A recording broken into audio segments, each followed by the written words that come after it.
Well, a winter storm is taking aim at southern Minnesota. Significant snow all the way up to the Twin Cities through the weekend, and then brutal cold.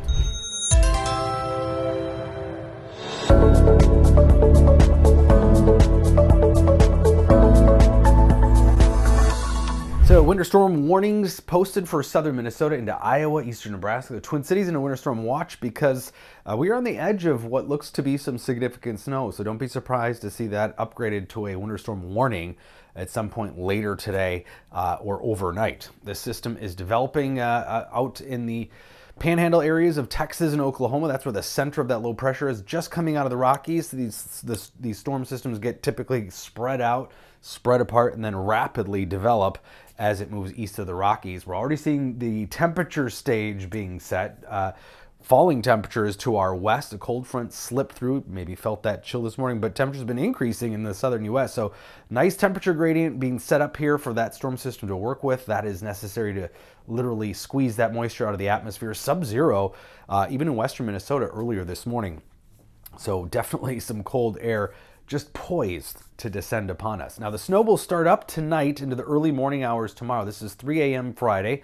Snow from the Twin Cities points south, heavy snow into Iowa. The snow rates will pick up through the day Friday, and we'll have snow really all day Friday into Friday night and most of Saturday too, before we see the snow taper off slowly into Saturday night. This thing's gonna kind of spit snowflakes at us for a while because it's gonna get so cold, it'll be very easy to squeeze out snowflakes into Sunday even, but most of the snowfall will be done by Saturday evening. And the models are in a general agreement of the placement of the heavy snow and the totals. So when we look at everything together, I think we'll get a pretty good half foot on average in the Twin Cities, but more than that in southeastern Minnesota and into southern Wisconsin. We are going to see some lake enhancement with this system too, but there is going to be a range. So it is worth pointing out that there are some variables here to work with: the ratio of snow to water and the exact track. On the low end, probably 4 inches in the Twin Cities, but we could see as much as 8 inches, and we could see as much as a foot into the southeastern corner of the state. Winds are also going to pick up through the day tomorrow into the weekend, and they're going to stay elevated. So the winds are still going to be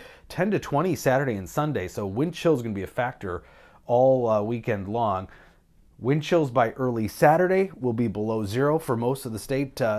Sub-zero here, teens and 20s below to the west, but Sunday and Monday mornings looks to be the worst wind chills. We're talking 25 to 40 below zero is what it will feel like.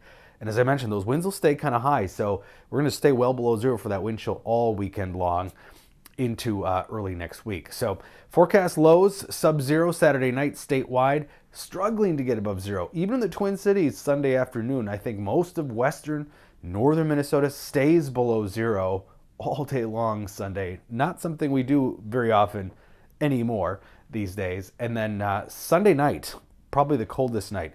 Even the Twin Cities close to 10 below, into the teens below zero for most of northern and western Minnesota. So a significant snowfall, finally, followed by a significant outbreak of cold air.